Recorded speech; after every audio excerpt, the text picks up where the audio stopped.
Vamos dar início à nossa live de hoje, de estudo do Livro dos Espíritos, já na questão 578, né? Isso. Estudo que é promovido pela União Beneficente Allan Kardec, que é um centro espírita de Dourados MS, localizado na rua Ivinhema, número 5565, bairro Jardim Monte Líbano. E nós estamos com esse estudo do Livro dos Espíritos desde a pandemia.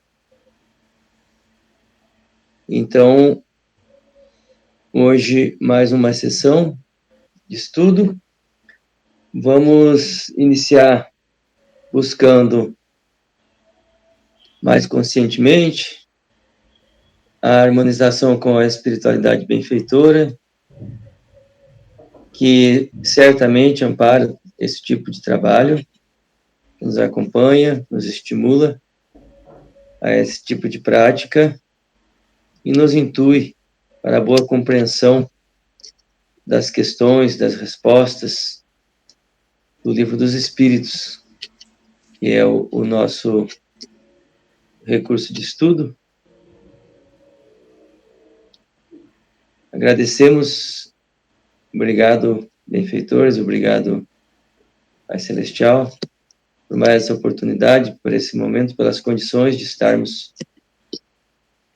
realizando esse estudo, e rogamos toda a boa inspiração, todo o suporte, para que a live seja, o encontro seja frutífero para todos os que estamos participando e aqueles que vierem a visualizar posteriormente. Que assim seja.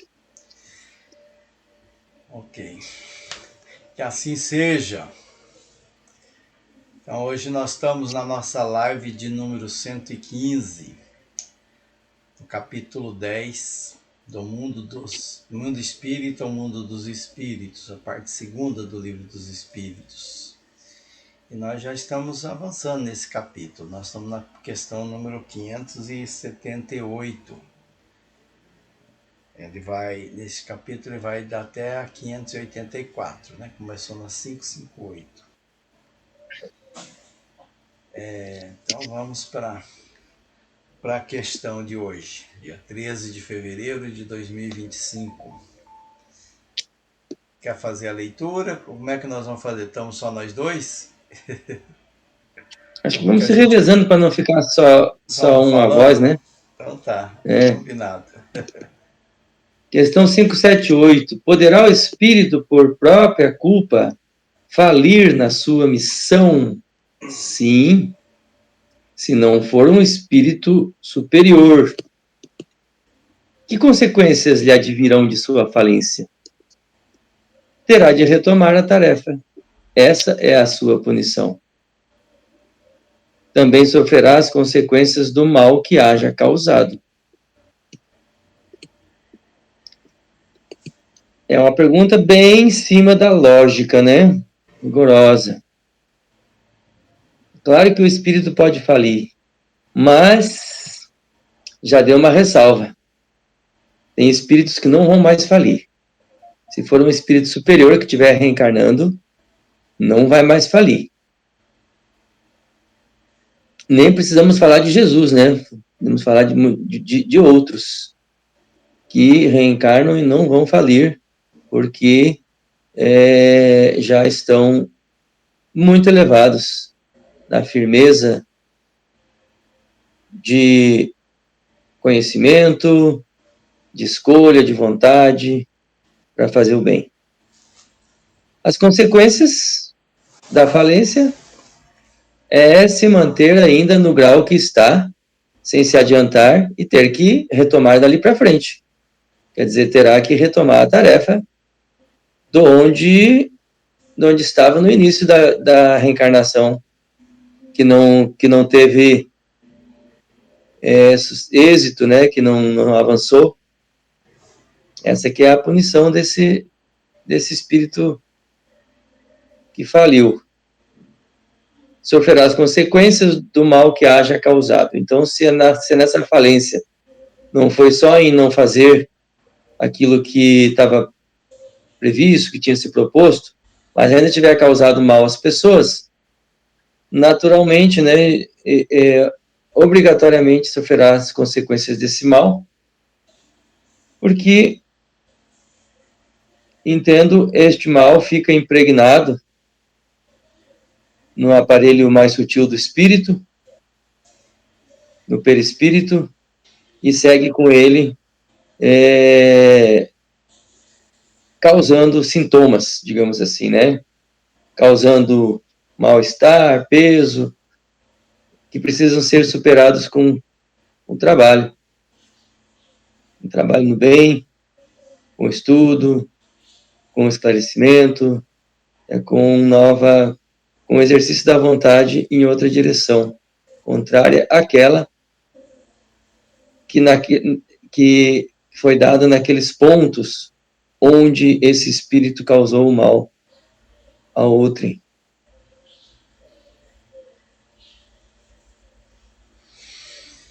Certo.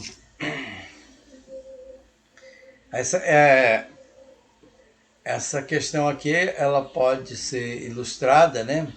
Claro que tem muitas comunicações mediúnicas nas obras fundamentais da doutrina espírita, Céu e Inferno mesmo, e muitos outros.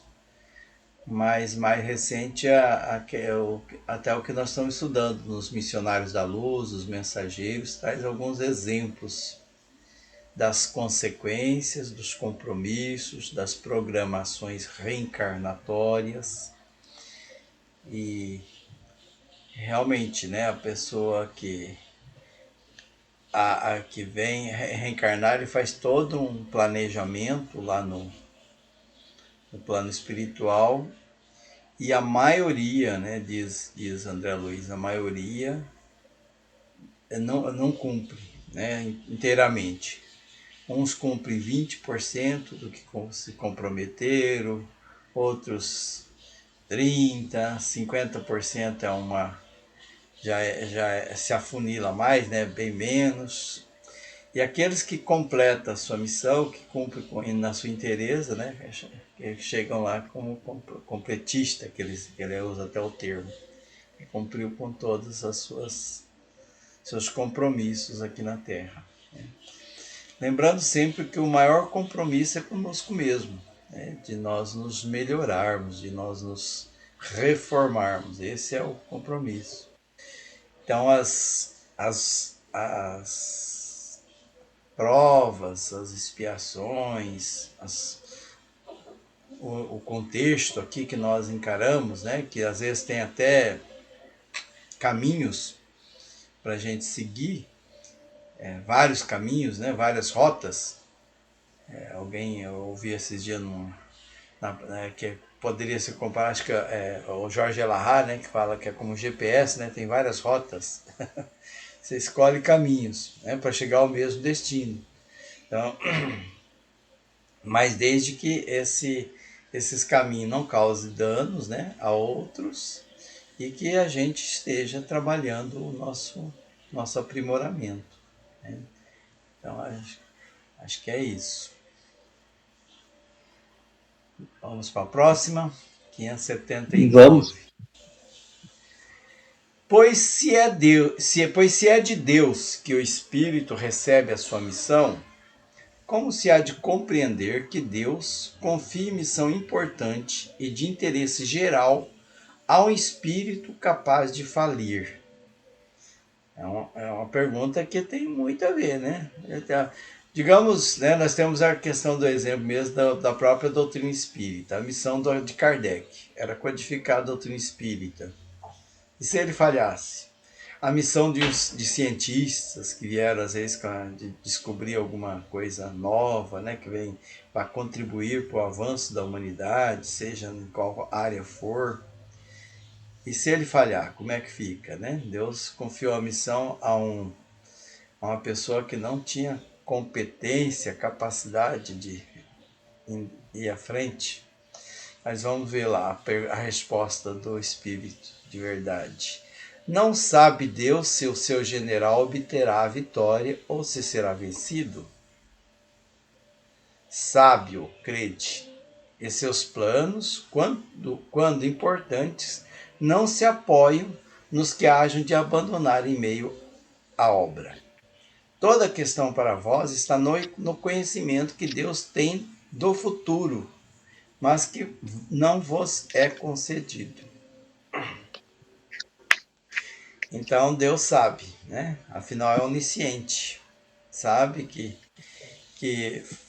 aquela pessoa não vai dar conta do recado, que ele vai falhar, né? Ele sabe de tudo. Os espíritos superiores, né? Eles têm um conhecimento relativo, né, das situações, né? Deus tem o conhecimento de tudo, né? Sabe de tudo. Então eles confiam, né, aqueles que são programadores, planejadores, né, da reencarnação, eles confiam que a pessoa vai se esforçar e vai cumprir, mas há essa questão de falhar. E na questão mesmo que eu dei o exemplo de Kardec, né, parece que houve uma pergunta dele nesse sentido. Né? E se não der certo, se eu falhasse? Se eu falhasse e a doutrina espírita fosse para codificar, pode ter certeza que tinha outra para ocupar o seu lugar. Né? Ela ia surgir no momento que Deus assim determinou. Não seria o caso de ficar só confiar naquela pessoa, né? Naquela situação. É isso. Quer comentar mais? Então, parece que, pelo menos ele não se coloca assim, né? Kardec não se coloca como um desses espíritos que não pode falir mais, né? Um espírito já mais elevado. Mas desempenhou a contento a missão. Então, está dizendo aí que quando é uma missão assim tão importante, né? Quando os planos de Deus, quando são importantes, acho que com um certo grau de relevância, né, para a humanidade toda, diz aí, não se apoiam em pessoas que possam falhar, possam abandonar a obra no meio. Se apoiam em pessoas que já Deus sabe, né? Deus sabe que aquela pessoa vai levar essa missão até o fim. Aí, nesse caso, nós temos a certeza de Jesus, né?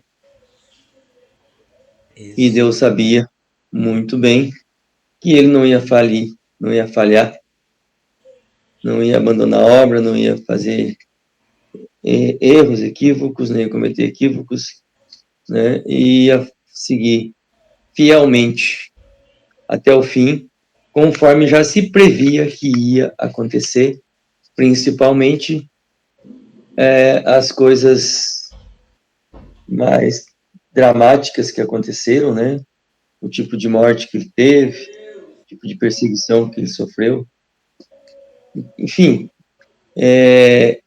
sobre falir, é muito possível, claro que é muito possível, né? Como bem lembrado aí do Allan Kardec, Deus sempre tem pessoas, nós não somos insubstituíveis. Sempre tem outros recursos, outras pessoas que possam fazer aquilo que nós falhamos e deixamos de fazer. Acho que é isso. É isso. Vamos para a próxima, então. 580. O espírito que encarna para desempenhar determinada missão tem apreensões idênticas às de outro que o faz por provação? Não, porque traz a experiência adquirida. Então, quando o espírito vai cumprir uma missão como missão e não como provação, né? Uma tarefa como missão e não como provação, é diferente daquele que está em provação ele não se preocupa ou não fica com a mesma ansiedade, com a mesma preocupação, porque ele já tem experiência anterior, ele já tem fundamento, ele sabe onde está pisando, sabe para onde está indo. Enquanto que o outro, que é por provação, ele precisa se submeter com mais resignação, buscando, né, se esforçar bastante para poder se submeter, a se resignar àquela provação e poder tirar dela o benefício, o resultado positivo que ela se propõe a dar, né, que ela oferece.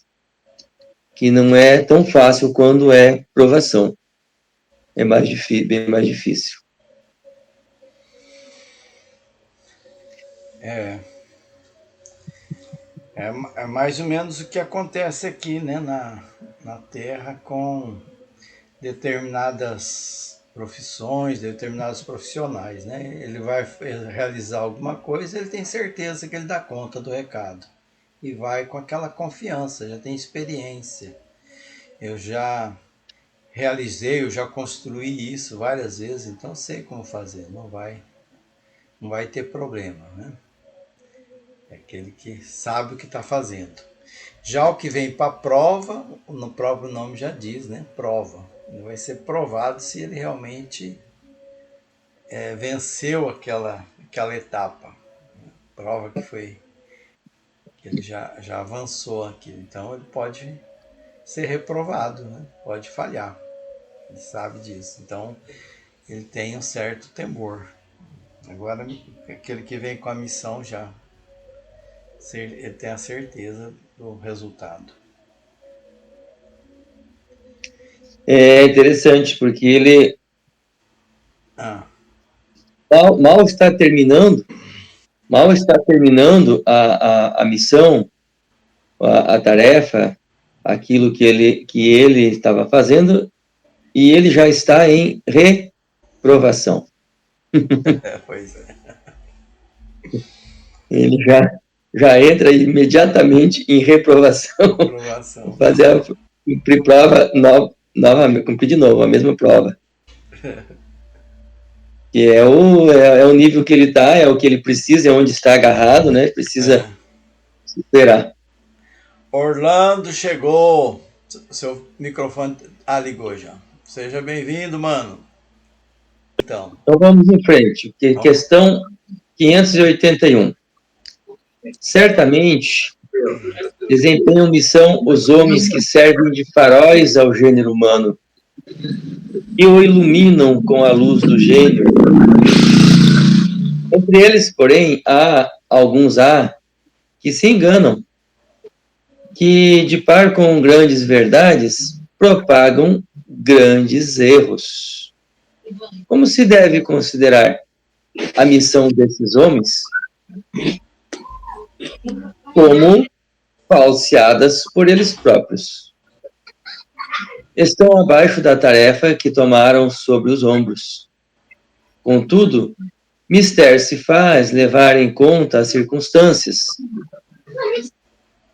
Os homens de gênio têm que falar de acordo com as épocas em que vivem, e assim, um ensinamento que pareceu errôneo ou pueril, numa época adiantada, pode ter sido o que convinha no século em que foi divulgado.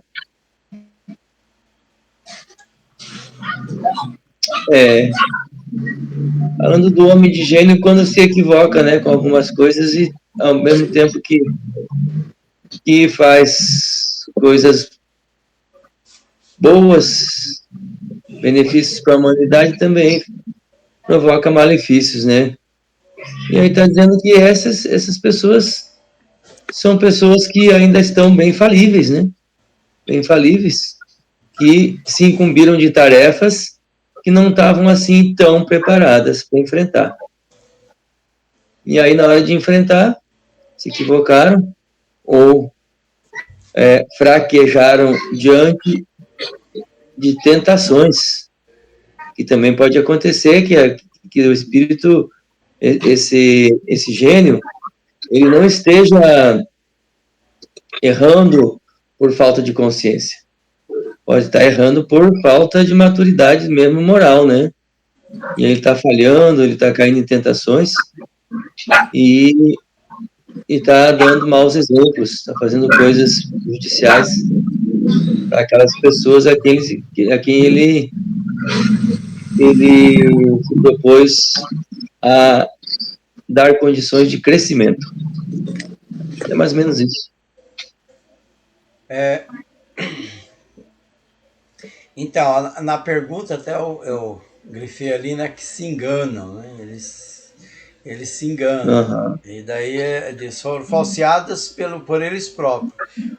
Como o João Dalmolin esclareceu, né, falseados pelo próprio não quer dizer que é intencional, né, que é maldade e tudo mais. E no finalzinho da resposta aí também ele diz, convinha no século em que foi divulgado. Então era o que poderia ser oferecido, esse conhecimento na época. Nós temos um exemplo assim muito presente, a própria Bíblia, né, o Velho Testamento. Tem muitas coisas ali que são bastante estranhas agora, na nossa época. Cristo veio, né, e falou, eu, porém, vos digo, né? Então essa questão dos conhecimentos, então, às vezes é interessante. A gente estuda mesmo, por exemplo, a questão mesmo da lei penal lá, né? Do Moisés, né? Embora a gente olhe o olho por olho, né? Pena de talião, trazida por Moisés como uma coisa assim absurda para nossa época, na época era o que se tinha para melhorar uma lei que é aliás, uma lei não, uma situação que nem tinha lei, né? Que era terra de ninguém. Então ele colocou uma certa ordem na lei, né? Para não haver aqueles exageros, né? De repente, como foi dito, a pessoa ia lá, matava alguém da família, o outro se achava no direito de matar a família inteira para compensar, né, aquela morte. Então, para a época, era o que se convinha. Jesus veio e trouxe a lei de amor, que até hoje nós estamos tentando aplicar e não conseguimos. Então, a nossa, considerando a mesma lei, né, a lei penal, a nossa lei penal hoje, ela não, com certeza, né, não é boa, não é ideal, mas era o que se tinha para a época. Então, isso só para dar um exemplo, né, na questão mesmo da lei. Mas em todas as circunstâncias, né, tem essa situação, né, de questões que serve para uma época. Pode-se considerar como missão a paternidade? É sem contestação possível. É sem contestação possível uma verdadeira missão. É, ao mesmo tempo, grandíssimo dever e que envolve, mais do que o pensa o homem, a sua responsabilidade quanto ao futuro. Deus colocou o filho sob a tutela dos pais a fim de que estes o dirijam pela senda do bem e lhes facilitou a tarefa, dando àquele uma organização débil e delicada que o torna propício a todas as impressões. Muitos há, no entanto, que mais cuidam de aprumar as árvores do seu jardim e de fazê-las dar bons frutos em abundância, do que de formar o caráter de seu filho.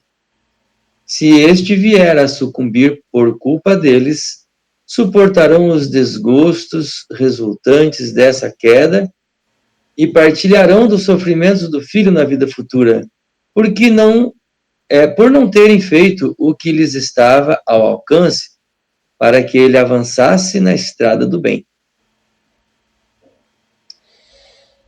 Essa questão aí ela já é bastante usada, né?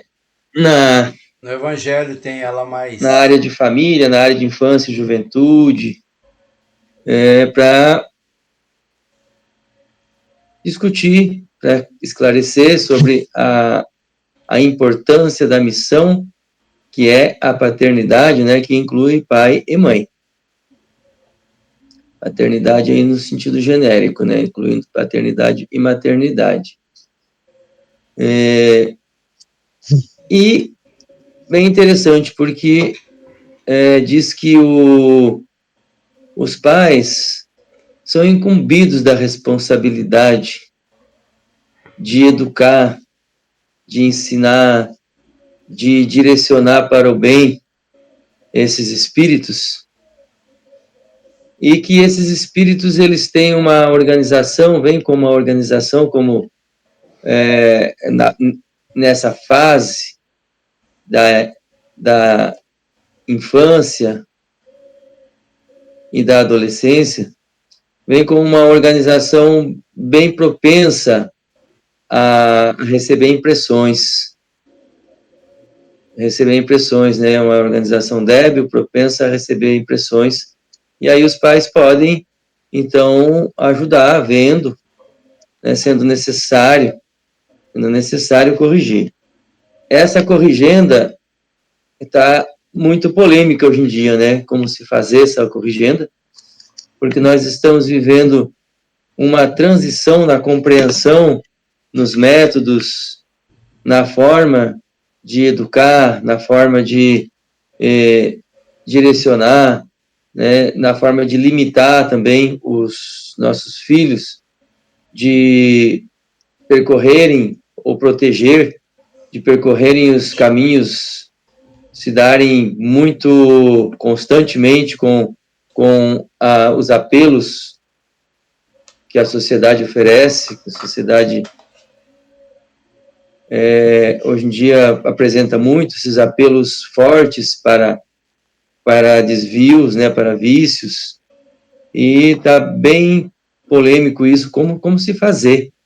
Né? Nós já sabemos como não se deve fazer, que era uma maneira agressiva, violenta que se fazia antes, mas não sabemos ainda bem como fazer da maneira correta, para substituir essa atitude que a gente tinha anteriormente na educação, na relação familiar, doméstica, com esses espíritos que vêm para a gente conviver e para a gente auxiliar o progresso. No Evangelho, né, nas causas atuais das aflições, né, também tem uma partezinha que ele lembra exatamente nessa questão do compromisso que os pais têm com os filhos, de orientar, de educá-los, e que caso eles não façam isso, caso negligenciem o castigo, né, ele usa a palavra punição, a punição seria ver o filho sofrendo e falar, eu poderia ter feito alguma coisa, né, para evitar isso aí, para reduzir isso aí, não fiz.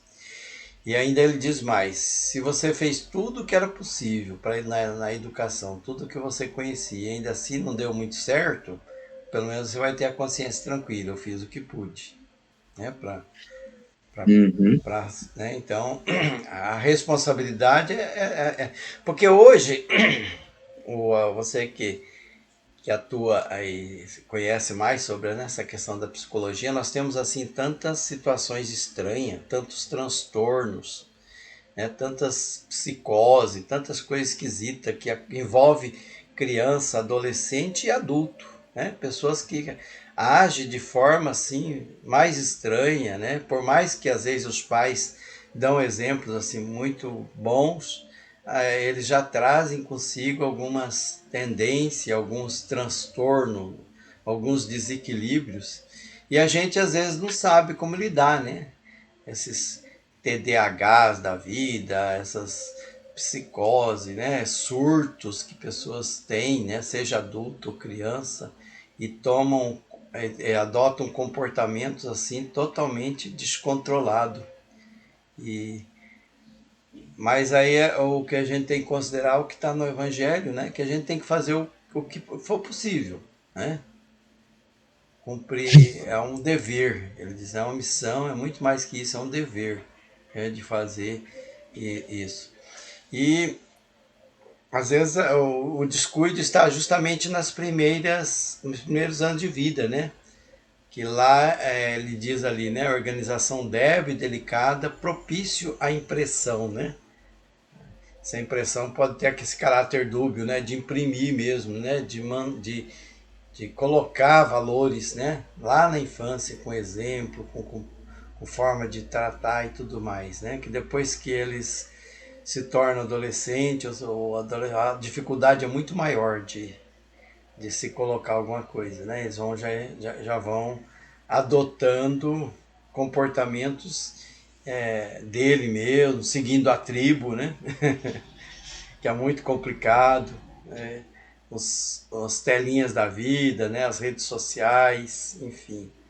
Então, os desafios hoje são nesse sentido de educar, mas de educar de uma forma diferente do que antigamente, né? Hoje, os desafios são maiores.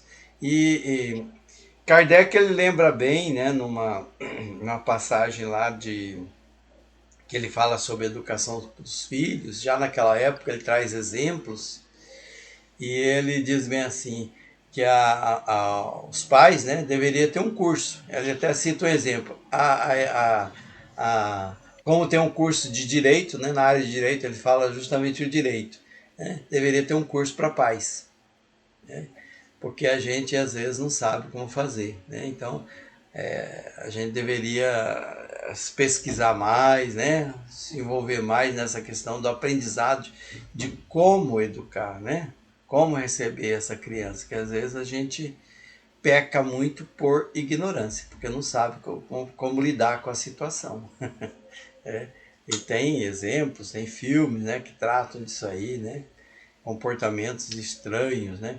Ontem mesmo eu estava vendo um filme onde um pai, né, ele começou a folhear os cadernos as redes sociais do filho e percebeu que ele ali estava fazendo ameaças, né, ameaças a colegas, né, alegando bullying e tudo mais. E ele ficou sem saber o que fazer ali, né, conversava com o psicólogo, conversava com o filho, e não tinha situação como fazer. Ele até no filme ele tem aquela ideia de matar o filho para evitar que ele cometa uma atrocidade na escola. E daí ele não consegue realizar isso, né, por conta dos valores talvez internos dele e tal. O filho envolve ele e o filho acaba cometendo essa questão, né, de comprar um armamento e atacar uma escola. Então é difícil, né? Às vezes a pessoa, por mais, né, que ele queira fazer, né, o melhor de si, tem dificuldades, né? Porque nós vivemos um momento muito diferente, né? Muito estranho. Que coisa esse filme. É uma série, né? E o primeiro episódio é dele. É isso aí, É que acusação. no pouco que você contou aí, parece que o filme põe um questionamento. Não seria melhor ter matado Pois é. esse filho para que ele não matasse outras pessoas, já Então, que estava tão no caminho? pois é, a gente fica, né? Né? Qual o mal maior, qual o É, mal menor, né? pois é, É estranho. loucura. Loucura. Estamos vivendo um momento mesmo de. O nome é bem aplicado, loucura. Eu, né? É, São responsáveis os pais pelo transviamento de um filho que envereda pelo caminho do mal, apesar dos cuidados que lhe dispensaram? E como é que diz no ditado, né? Spoiler, adiantou. já falei antes da É, pergunta, já me adiantei. Não, porém, quanto piores forem as propensões do filho, tanto mais pesada é a tarefa e tanto maior é o mérito dos pais se conseguirem desviá-lo do mau caminho. Né? Maior dificuldade, maior mérito. Tá certo. Aí tem o A. uhum. Se um filho se torna homem de bem, não obstante a negligência ou os maus exemplos dos seus pais, tiram estes daí algum proveito? A resposta é bem curtinha, né? Deus é justo. Deus é justo. Então tem duas questões aqui, né? Umas parece que elas se contrapõem, né? Se o pai É, ele é aquele pai bem, né, bem criterioso, um pai verdadeiro e ainda assim o filho não vai pelo bom caminho, né? ele é responsável por isso, né? Não, né? Mas se é o contrário, se o negligente é o pai, e daí? E o filho, apesar da negligência do pai, se torna uma pessoa de bem. Ele diz, Deus é justo, né? Cada um segundo suas obras. É isso. Quer comentar? Se o filho é muito tendente ao mal, mas o pai consegue, com muito devotamento, ele consegue auxiliar esse filho a superar essas tendências, então, já que era algo tão difícil, tão trabalhoso para fazer, ele vai ter muito mais mérito, né? Contrário da questão A, da letra A, e se ele não se esforça, e o filho mesmo assim consegue se superar, o mérito não é dele, é do filho. Deus é justo em dar a ele a consequência do que ele fez só, né? Nada vem de graça. A gente consegue enganar aqui, né? Ó, meu filho é gente de bem por minha causa. É o que... É um pai bom, né? Aqui a gente consegue enganar, mas a Deus ninguém engana, não. Deus é justo. O Orlando já está na sala. Já está quase. Agora tá. Já pode participar. Correria. Vamos para a próxima questão. Essa aí ela tem 584A também. E tem comentário de Kardec. Tem 3 slides nela. Então vamos em frente. Vamos em frente. De que natureza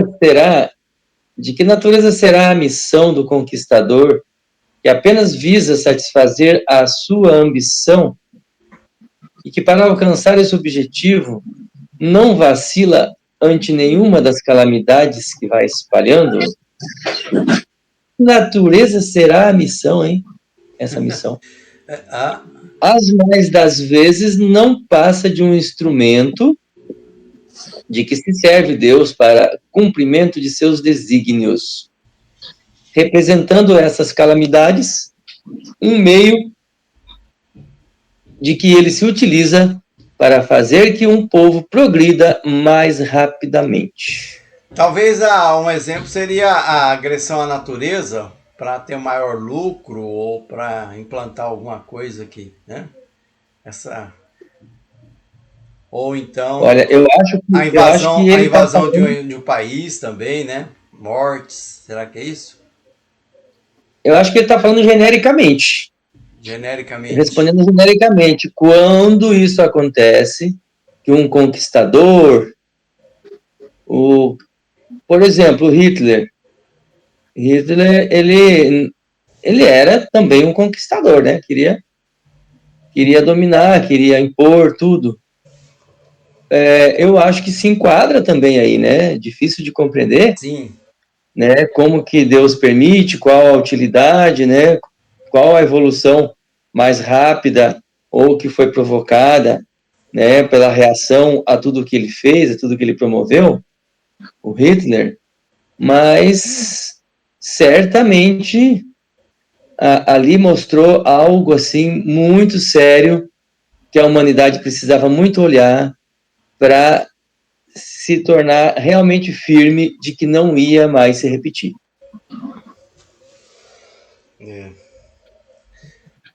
E aí, Orlando, você quer comentar também? Não, mano, eu tava meio atrapalhado, né? Agora que eu consegui. Tá bom. Mas eu vi você falar da responsabilidade dos pais, né? Eu ouvi tudo. Então tá. Passo pro próximo, né, Dalmolin? Que esse tem a 584. Né? Vamos continuando a questão. Letra A. Nenhuma parte tendo na produção do bem que dessas calamidades passageiras possa resultar, pois que visava a um fim todo pessoal, aquele que delas se constitui instrumento tirará, não obstante, proveito desse bem? Eu não sei ler a resposta. Nós já lemos uma resposta de antes. Deus é justo. Deus é justo. Cada um é compensado de acordo com as suas obras. com o bem que intentou fazer e com a retidão de suas intenções.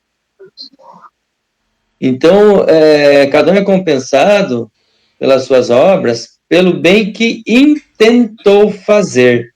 Se obteve êxito ou não, já é outra questão, mas ele intentou fazer o bem, então ele já tem merecimento e vai ser recompensado.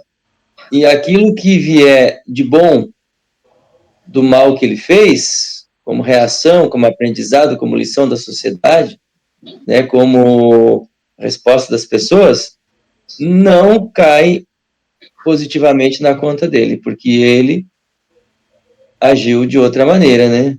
Se constituiu um instrumento... A intenção dele era toda pessoal. Todo pessoal, um instrumento egoísta, totalmente egocêntrico, e muitas vezes com desejo, né? Com crueldade, desejo de fazer o mal. Um comentário de Kardec, né? Vamos.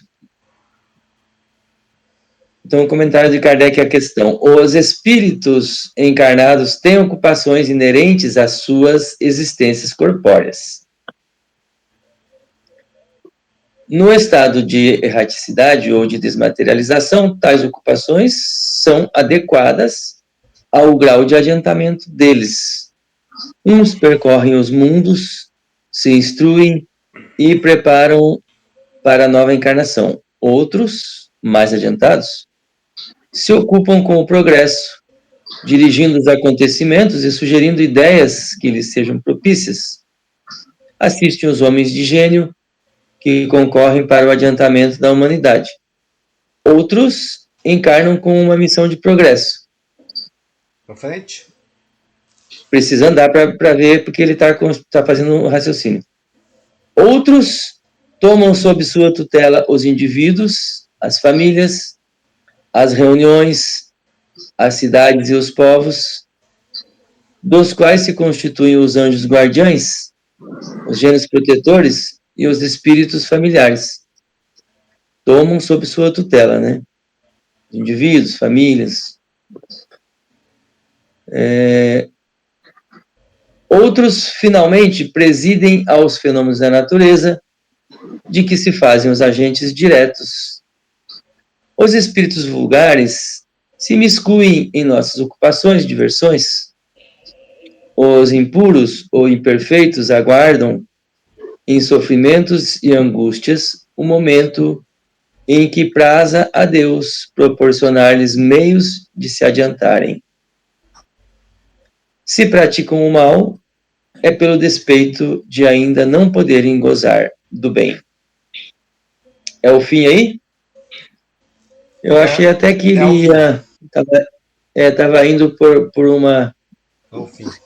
colocando preâmbulos para uma conclusão que não apareceu. Mas volta ali na pergunta, ali no... Na pergunta. No começo. Bem no começo. 584A ou 584 mesmo? Acho que dá nenhuma parte tendo na produção do bem que dessas calamidades. Tá. Se ele terá proveito. Não, né? Cada um é recompensado. Mais um pouquinho para frente.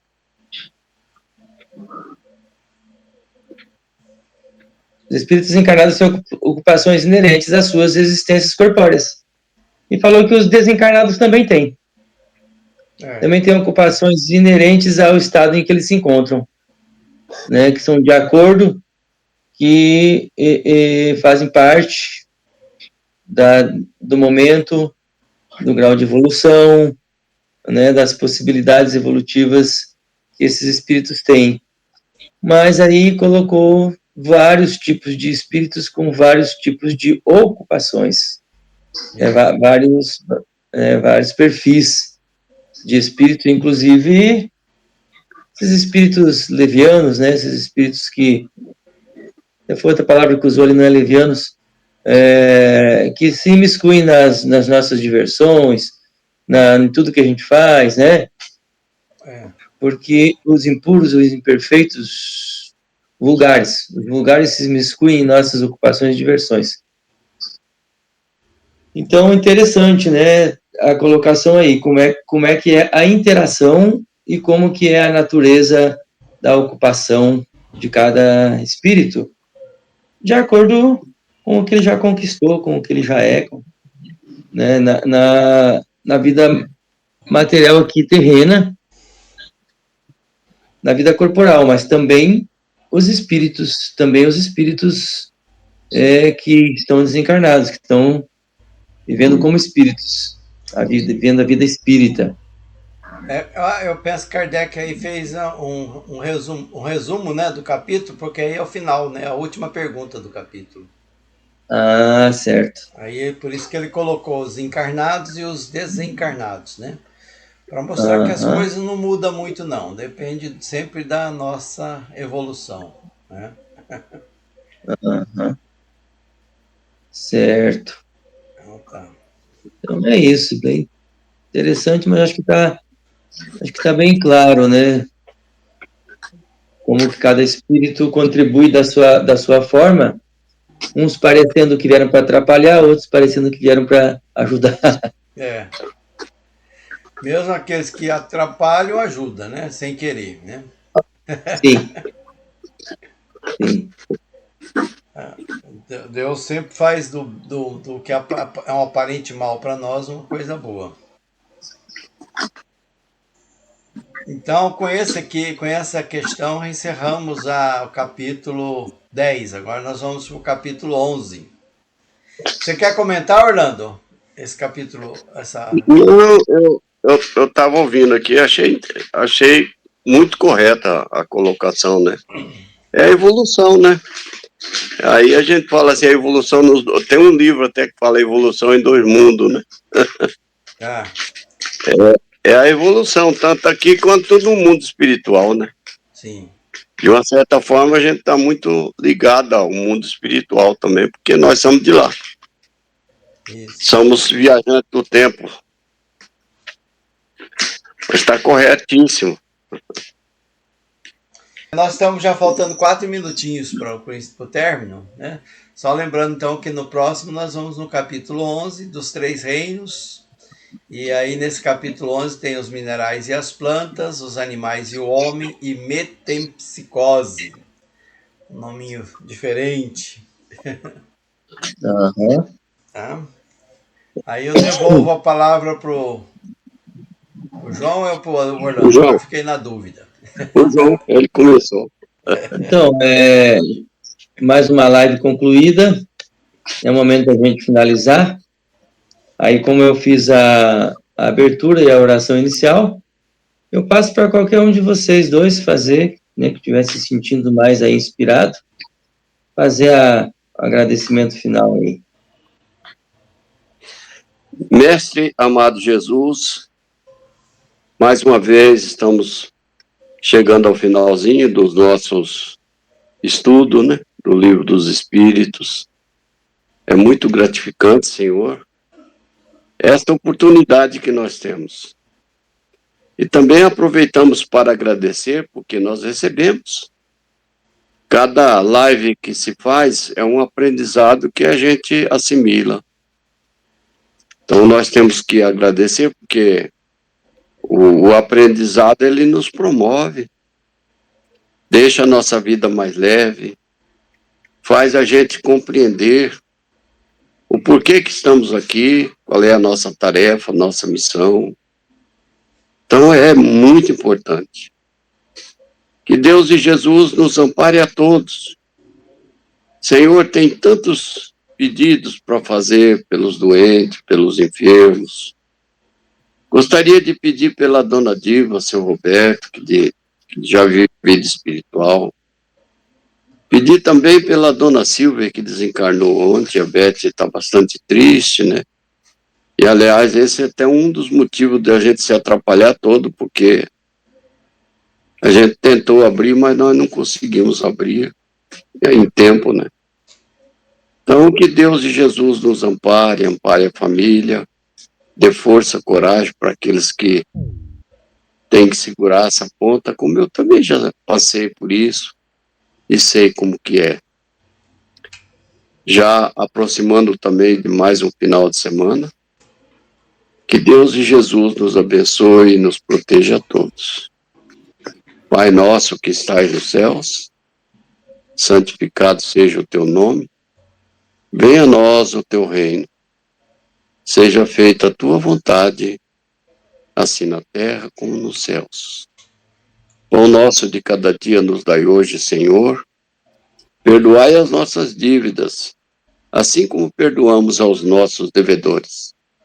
Não nos deixeis cairmos em tentação, mas livrai-nós do mal.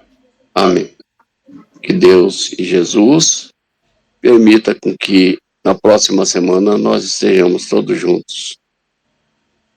Que assim seja. Que assim seja. Assim seja. Força aí, mano. Deus te abençoe. Obrigado. Que Deus. Aí, seguindo em frente, tendo que enfrentar as tristezas que fazem parte. De lado, né? São naturais da vida. É. Algumas tristezas.